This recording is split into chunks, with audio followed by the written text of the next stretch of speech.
A graça e paz, meus amados, mais uma vez, felizes de estar aqui com vocês, com um programa Palavras de Fé, mais uma vez conosco, o nosso apóstolo, Gilano Secato, em nome de Jesus. Shalom, queridos, obrigado, Fábio, pela oportunidade, que Deus abençoe, é uma honra poder estar aqui novamente para juntos crescermos no reino. Glória a Deus, apóstolo. Mais uma vez te agradeço, você está sempre conosco, nos ajudando, ajudando a falar do amor de Deus. Programa passado a gente falou bastante sobre um paralelo judaísmo e paralelo não, né, apóstolo? Algo unido, né? É uma união, né, Fábio? Sim, um não pode existir se não tem o outro, né? Um complementa é a base, o outro, né? É a base, isso mesmo, é o fundamento, né? É o fundamento, né? É fundamentado nisso, né? Sim, e hoje eu queria falar um pouco sobre esse contexto. Estamos chegando num tempo do Rosh Hashanah, que é o ano novo, né? Sim. Bíblico, digamos assim, no calendário bíblico. Existe um calendário paralelo que não seja esse nosso, um calendário bíblico. E é sobre isso que eu queria falar hoje, se o senhor puder nos dar um destino, um norte sobre esse assunto. Nós estamos entrando, segundo a tradição judaica, no calendário judaico, nós estamos entrando no mês de Tisrei, né? Qual é o mês de Tisrei? É o mês de setembro, correto? Então é nesse mês que começa o Rosh Hashanah. O que é o Rosh Hashanah? O Rosh Hashanah para o judeu é o tempo em que eles vão passar por um processo de arrependimento, um processo de preparação, um processo de reconhecimento em que o Eterno é o único e verdadeiro Deus da sua vida, da sua história e da sua terra. É interessante porque o Rosh Hashanah, ele começa no último dia do mês de agosto, às 6 horas da tarde, porque para o judeu o dia começa às 18 horas. Às 18 horas. Isso mesmo. Então, a partir das 18 horas do último dia do mês de agosto, virando para o mês de setembro, eles já entram no Rosh Hashanah. Nesse dia, para o judeu, nesse tempo, tá? Acontece para eles, na tradição judaica, que neste tempo foi justamente o dia em que o Eterno criou o homem. Olhe bem que isso é bem profético, né? Nesse dia, para o judeu, foi o dia em que o Eterno ele pediu Isaque em oferta para Abraão, no Monte Moriá. Nesse dia, para o judeu, foi o dia em que Caim matou o seu irmão Abel. Então nós começamos a entender assim que o Rosh Hashanah, que começa no mês de Tisrei, que é no mês de setembro, ele tem um grande cunho profético para a vida do judeu. Por quê? Porque o Rosh Hashanah no original quer dizer voltar ao início, voltar ao princípio, repaginar a sua vida, repaginar a sua história. Fazer uma reflexão. Fazer uma reflexão de tudo aquilo que ele viveu, de tudo aquilo que aconteceu, e sempre colocando por base o Eterno, sempre procurando honrar, sempre procurando colocar o Eterno em primeiro lugar, sempre procurando buscar a identidade no Eterno, e em todas as palavras, em todas as ações, em todas as áreas da sua vida, sempre colocando o Eterno em primeiro lugar. Então o Rosh Hashanah é um período absolutamente profético para o judeu, que é o que nós já estamos vivendo agora. Sim. No mês de setembro, né, Fábio? Sim, e não só para o mês do judeu, para o povo judeu, não o mês, né? Não só para o povo judeu, mas para nós, o cristão, quem é nascido de novo, quem é nascido das águas, quem está em Cristo, pode em si praticar esses mesmos atos do judaísmo, digamos assim? Pode, Fábio, pode praticar sim. Porque além de ser um ato de judaísmo, é bíblico, né, apóstolo? Não é... É bíblico, né? É bíblico. Não existe nenhuma palavra que nos impeça de praticar o Rosh Hashanah e de praticar o Yom Kippur. Sim. Né? Porque o Rosh Hashanah é a primeira festa do calendário judaico, né? O mês de Tisrei é o cabeça do ano, então é o início. Sim. É por isso que é voltar ao início, né? Uhum. Então, nesse primeiro mês do calendário judaico, que é o primeiro mês do ano, é onde eles vão definir tudo o que vai acontecer durante o ano que está começando. Então, não é proibido para nós praticar o Rosh Hashanah.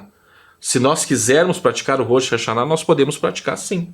Digamos, é como se fosse o 31 de dezembro pro dia 1º. É isso aí. Só que ao contrário do que a gente faz, se reúne com a Bem família e explicado. festeja, é um tempo da gente parar tudo e meio que se isolar, né, apóstolo? Isso mesmo. Se isolar e refletir que tipo de pessoa a gente tem, que tipo de gente a gente tem sido, né? Isso mesmo. O que você tem gerado, o que você tem oferecido, quais são as tuas ações, como você tem andado na presença do Eterno. Será que realmente você tem fluído no reino? Será que realmente você tem sido uma árvore plantada na beira do ribeiro que tem dado fruto? Será que as pessoas que têm chegado até nós, elas têm se alimentado daquilo que o Eterno tem plantado em nossas vidas? É um momento de reflexão, é um momento necessário. Sim. Eu aconselho a quem, né, conhece, quem estuda a respeito da tradição judaica, a fazer o Rosh Hashanah. E eu tive pesquisando, e no nosso calendário hoje vai cair no dia 25 de setembro, né? Sim, 25 de setembro. 25 de setembro às 18 horas. Sim, é isso mesmo. Pai. Começa um tempo novo. Um tempo novo, uma nova história. Sim. Né? Nesse instante, então, vai se abrir, né, no reino espiritual uma porta, né, ao qual nós vamos ter acesso através de um jejum, né, através de uma consagração, acesso de poder mudar algumas coisas. Sim. Que estavam determinadas sobre a nossa vida. Então é por isso que nesses dias, nesse mês de Tisrei, nesse mês de setembro, se você for fazer o Rosh Hashanah, se você for fazer o jejum do Yom Kippur, né, que é a expiação, né, para o arrependimento, para o perdão, você tem que cuidar com as suas palavras, tem que cuidar com o que você fala, tem que cuidar com o que você pensa, porque tudo aquilo que você gerar nesses dias será potencializado 7 vezes mais e no ano que vem se manifestará sobre você. Isso é real. Real, gente. Isso é real. Que base que vocês têm bíblica sobre isso? Levíticos 23, capítulo 23, versículo 27, lá vai falar sobre as festas do judaísmo. Ah, vocês estão trazendo o judaísmo? Mais uma vez eu falo, não é trazer o judaísmo. A gente não está aqui querendo impor uma teologia e nem para discutir uma teologia com vocês. A gente está aqui para entregar algo para vocês, para aproximar mais vocês de Deus, para ter uma intimidade maior com o Eterno. Amém, meus queridos? Se você ir analisar bem as escrituras, nesse mesmo livro de Levíticos vai dizer que é um mandamento perpétuo. O que é um mandamento perpétuo, apóstolo? É um mandamento por toda a eternidade. Eterno. Ele precisa ser seguido profinquamente, sem desvio, sucessivamente. Porque Cristo não aboliu a lei, ele veio cumprir. Não, ele veio cumprir a lei.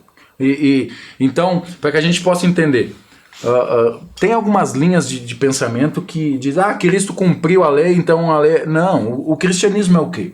O cristianismo é algo que primeiro você acessa para depois você entrar nos parâmetros de Deus. E um desses parâmetros são essas leis. Não é a mesma lei de não matar, não roubar. São os mesmos mandamentos do Senhor que através do Espírito Santo ele vai nos empurrar, ele vai nos direcionar para cumprir cada um desses mandamentos. Né? Ainda mais uma festa tão importante como essa, né, apóstolo? Justamente, Fábio, justamente. A gente pode começar a analisar pela vida dos judeus que não existe um povo mais abençoado. Sim. Em todas as áreas. Todas as áreas. Do que o judeu. E é muito pequeno o país, né? É muito pequeno. E é exemplo para grandes nações, inclusive o próprio Brasil, né? E é o centro da terra. É o centro da terra. Né? É o centro da terra. Então, se o que o Israel faz não fosse verdadeiro e não valesse perante o Eterno, eles não estariam aonde eles estão e não seriam quem eles são. Só para o povo ter uma noção, apóstolo. Israel é um país muito pequeno, uma nação muito pequena, isolada, e ao seu redor tem o quê? Só amigo ao redor de Israel? Capaz, só inimigo. Só inimigo. Só inimigo. Você olha para a direita, é inimigo, para a esquerda, é inimigo, para frente, cercada. Cercada por inimigo. E ainda não foi destruída com o poder de fogo que tem os seus adversários. Porque tudo aquilo que eles fazem é um mandamento perpétuo. Eles cumprem. Eles obedecem. Eles não só pregam, mas eles vivem o que eles pregam. É maravilhoso. É cultura sim, meus queridos. Pode ser. E se for uma cultura, escute isso. A gente já traz tanta cultura. O Brasil é um país tão vivo em muitas culturas. Aqui nós temos culturas de diversos povos. Você vai no centro de São Paulo, lá no Brás, você tem gente lá de tudo que é nação. Um falando francês, o outro português, o outro inglês, o outro espanhol. É um país, uma cidade de muita nação, é um bairro de muitas nações reunidas. Então a cultura de muitas nações está impregnada no Brasil. Está na nossa cultura recebermos muitas informações. Então por que não aderir isso? Por que não absorver isso que vai nos acrescentar, que vai nos aproximar mais do eterno, não é verdade, apóstolo? É verdade, Fábio, né? A gente pode... foi uma boa explanação a sua, realmente, né? Poxa, são tantas etnias, né? Tantas pessoas, né? De países diferentes, de lugares diferentes, né? Por que esta parte do judaísmo, da tradição judaica, a gente vai abolir, a gente vai tirar fora do nosso parâmetro de vida? Quer excluir. Que é uma coisa que vem da nossa descendência. Por que aquilo que vai nos fazer bem, aquilo que vai nos edificar, que vai nos aproximar de Cristo, nós queremos tirar? É isso. Isso. Por quê? Né? Essa é a guerra, né, apóstolo? É a guerra, isso é uma guerra, né? Porque muitas vezes a gente traz para perto, né, tantas coisas que não nos edificam. E o que nos edifica nós afastamos. É, verdade. E para o povo que quer fazer, apóstolo, o Yom Kippur, o primeiro dia é a virada do ano, vamos dizer assim para o povo entender, que vai no dia 25, às 18 horas, e daí se abre um livro. E nos próximos 10 dias a gente tem que vigiar, cuidar do que fala até o dia, se eu não me engano, esse ano vai cair no dia 4 de outubro, o Yom Kippur. Explica um pouco para aquele que quer fazer, apóstolo. Acendeu, eu quero fazer esse negócio aí, pastor. Como é que faz? Olha, Fábio, não existe mistério, né, para fazer o Yom Kippur. Automaticamente você acabou de falar como se faz. Sim. Né? Só precisa ter o cuidado para você não quebrar. Porque automaticamente quando você começa algo espiritual e você quebra, não vai ter efeito sobre a tua vida. E automaticamente quebrando algo espiritual te traz maldição. Sim. Então se você for fazer, leve a sério e cumpre, arrisca o jejum, né? Esses 10 dias. Cumpre a risca, jejua. Mas eu não consigo. Eu não vou conseguir. Eu não consigo jejuar o dia inteiro, eu não consigo me abster. Então faz um jejum e bebe água. Pode, está na Bíblia. Reduzido, né? Ou faz o jejum de legumes, como Daniel. Toma água e come legume. Dá para fazer, pode fazer. Né? Se a pessoa tiver força de vontade e quiser, ela pode fazer isso. Algo né? dá para fazer. Né? E orar, né? E procurar estar conectado com o Eterno, né? Procurar. Não tá falando bobagens, não tá falando coisas que não edificam. Procurar manter a paz dentro de casa, procurar se manter na presença, né, para que você possa, quando o livro ele se abrir, queridos, vai ser o momento em que algumas coisas vão ser ressignificadas na tua vida. É o que nós já conversamos aqui. Quando esse livro se abrir, algumas coisas, através das tuas ações, desse período de jejum do Yom Kippur, elas podem ser mudadas. Para melhor. Sim. Né? Então é por isso que é importante. Se você for fazer, se você sente do coração de fazer o jejum do Yom Kippur, leve a sério. Faça. Não quebre, né, Fábio? Comece e termine. Para que possa sim receber, né, espiritualmente tudo aquilo que será liberado nesses dias. Sim. Que já está sendo liberado. Né? Porque nós já estamos entrando, né? Já entrou, né? No espiritual, né? Sim. E nesse dia, no dia 4 às 18 horas até o dia 5 às 18 horas, esse é o dia do perdão, né? É o dia do perdão. Esse é o dia do o dia da expiação. Da expiação. É o dia da expiação. Explica um pouquinho, apóstolo, como era a expiação? Como era a expiação do povo de Israel, tá? Era o dia do perdão. Na verdade, Fábio, esse dia, conhecido como o dia do perdão, era o dia do arrependimento, né? Era o dia em que o povo de Israel, eles tinham que se humilhar com um saco de linho e com cinza, né? Eles tinham que lançar cinza sobre as suas cabeças e vestiam a vestimenta de saco de linho, se humilhando na presença do Eterno, reconhecendo, né, que muitas das coisas que eles fizeram foram erradas e que eles precisavam receber da parte do Eterno, né, um perdão, precisavam receber da parte do Eterno um toque do Espírito para que eles pudessem recomeçar de novo. Né? O dia da expiação, o dia do perdão, né? E não só pedir, mas como perdoar. Sim. E essa parte de perdoar, Aí que o sapato aperta. aí é pesado. Aí a gente pode dizer, não, mas Jesus já morreu por mim, meus pecados estão perdoados. Só que tem pecados, rapaz, por mais que a gente se arrependa todos os dias, por mais que a gente todos os dias faça aquela oração religiosa, Pai, perdoa meus pecados, mas Deus quer ouvir a gente confessando, né, apóstolo? Porque eu aprendi assim, né, que somente quando nós confessamos o nosso pecado, o pecado verdadeiro. Se você adulterou, se você roubou, você tem que confessar, você tem que se arrepender verdadeiramente, pedir o perdão e liberar o perdão. Então são dias de liberar o perdão, né? Dias de conserto. Dias de conserto. O dia da expiação é um dia de conserto. Dias de liberar o perdão sobre aquela pessoa que te ofendeu, que te entristeceu. De perdoar e de pedir o perdão. Era por isso que todo o povo ele se reunia, né? Nesse Sim. dia, né? Ao redor, né, do tabernáculo, né? Uhum. E ali eles ficavam juntos, né? Como simbolismo de que não havia impedimento, não havia a desavença, não havia nada que pudesse impedir eles de poder estar conectados. Já consertava ali mesmo, não tinha desculpa, como na época não tinha telefone, né? Ah, tá longe, não, tá tudo aí, um Mandar uma olhando no mensagem olho por do outro. WhatsApp. Não, né? Não. Então tudo aí, um olhando no olho do isso outro. mesmo, ali mesmo eles pediam perdão, né? E ali mesmo eles se perdoavam. E daí o sacerdote sacrificava um cordeiro, entrava no Santo dos Santos, queimava o incenso. E detalhe, o sacerdote carregava dentro da sua boca o sangue do cordeiro. Olhe bem. E quando ele entrava onde estava o Santo dos Santos, que estava a Arca da Aliança, que existia os querubins, ele queimava o incenso. Representa a presença de Deus. A presença de Deus, ele queimava o incenso, pedindo perdão pelo pecado do povo, e depois ele soprava aquele sangue sobre os querubins. E ali descia fogo do céu, queimava aquele sangue, e o perdão era liberado sobre o povo. Todos os pecados eram perdoados. Hoje não precisamos mais do sacerdote, porque Cristo já fez esse ato. Cristo já entrou no Santo dos Santos, já foi levado. O sangue já foi derramado, já foi espargido. Derramado, mas o perdão continua tendo que ser pedido. O perdão continua tendo que ser pedido. Que maravilha, apóstolo. Né? Que maravilha. Eu acho muito importante, né? O povo tem que saber disso, né?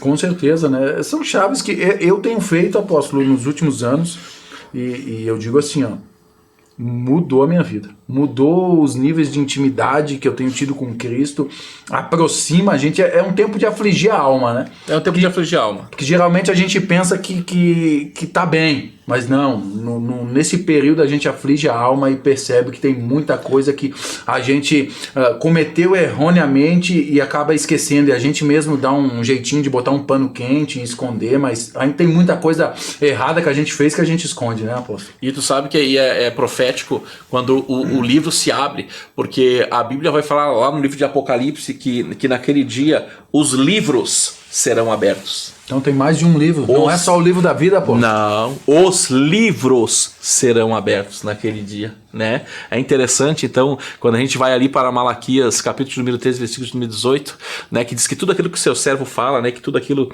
do 15 ao 18, tudo aquilo que os seus servos conversam, está sendo anotado em um livro, né, por um anjo. Então há mais do que um livro, né? Sim. Então isso é algo muito profético, é muito profundo, né? Então isso nos faz entender que nós precisamos ressignificar a nossa vida, né? O Rosh Hashanah, o Yom Kippur, se a pessoa puder fazer, é bom que ela faça, e ela vai sentir o efeito de tudo isso depois que ela cumprir esse propósito. Que depois que ela praticar, né? Porque tu só tem sucesso depois da prática. Sim.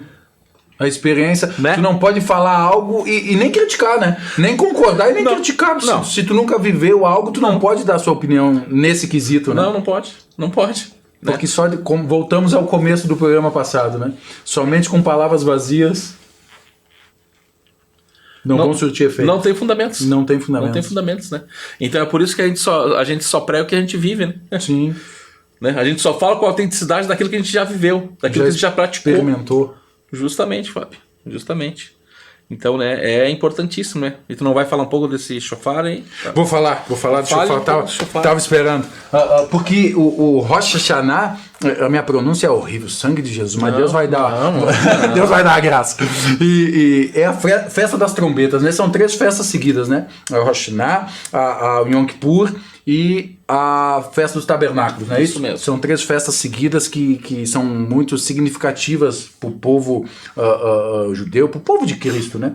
Então o shofar, esse shofar, além de ser o instrumento, um dos instrumentos mais antigos de sopro que já existiu, se eu não me engano, é só a flauta que foi criada antes que o shofar. Esse shofar aparece 72 vezes na Bíblia Sagrada. Ele tem um paralelo, eu não vou saber citar o nome no hebraico, não vou nem tentar para não ficar feio para mim, né? Mas a pronúncia dele de trombeta se torna shofar. Então, onde é que aparece isso na Bíblia, pastor? Esse shofar aparece na Bíblia, vamos usar o primeiro exemplo que eu lembro aqui em Êxodo, quando Moisés sobe ao monte do Senhor e o povo de Deus queria ver o Senhor, queria ver a glória de Deus, queria conversar com ele.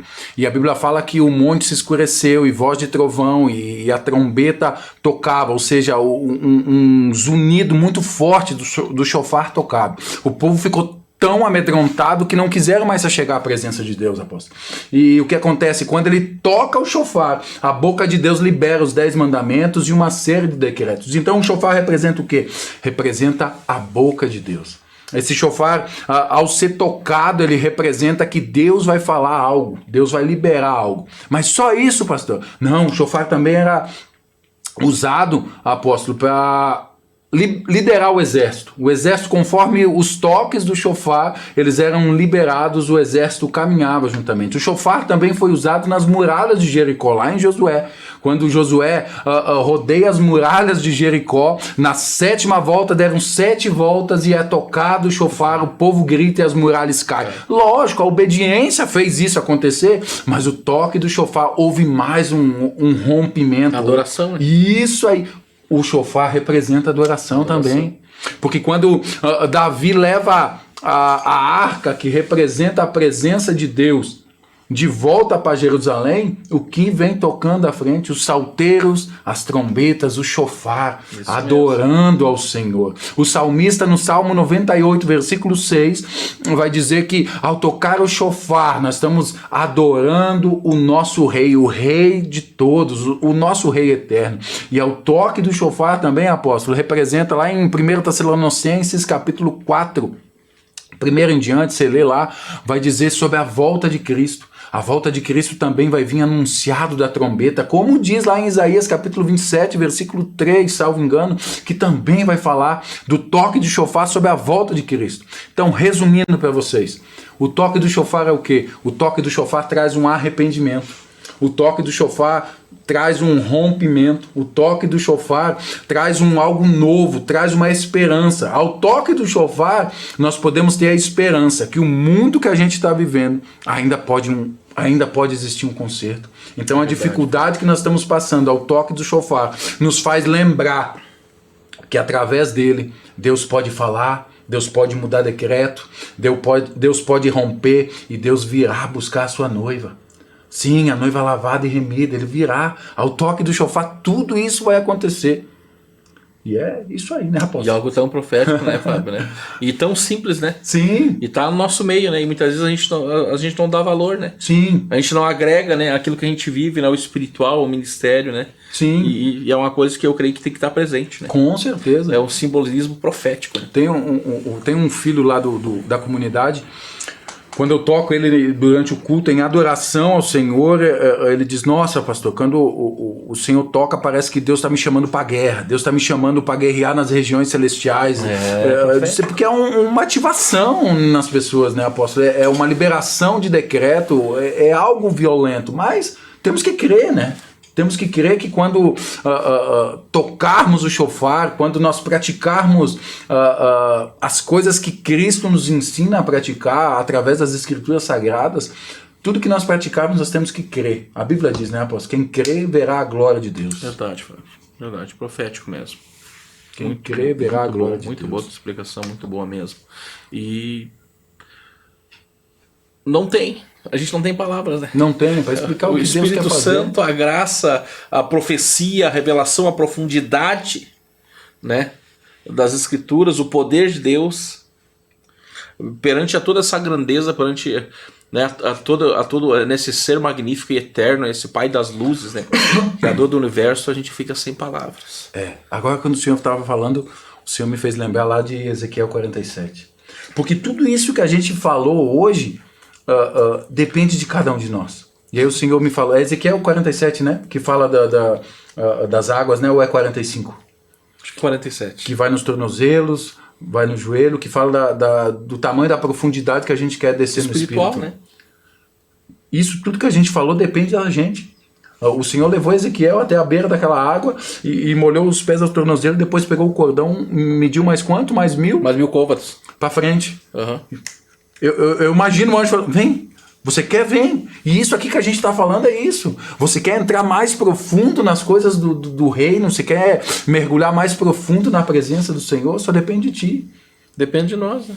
É isso aí. Você que decide se quer ir com as águas no tornozelo, no joelho, nos lombos, você quer mergulhar de vez e deixar o Yeshua te levar conforme o querer. Se quer viver no raso, né? Ou se quer Sai viver do raso! É glória de Deus. Amém, meus queridos? Para encerrar, eu quero estar tocando o shofar aqui nesse dia, nesse momento, e peço a você que esvazie a sua mente. Esvazie a sua mente, feche teus olhos aí onde você estiver. E receba. Eu creio no nome de Jesus. Eu já vi Deus fazendo, já vivenciei e vi Deus fazendo grandes coisas através do toque do shofar, pessoas sendo curadas, pessoas sendo impactadas pela glória de Deus, decretos sendo entregues e rompidos. Então feche teus olhos aí onde você estiver nos escutando e sinta o Yahvé a te tocar. Amém, meus queridos?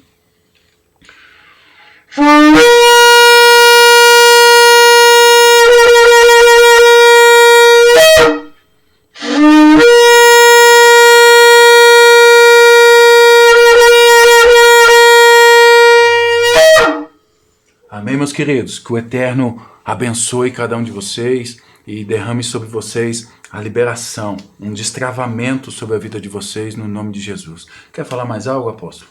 Shalom, shalom, tudo certo e nada quebrado.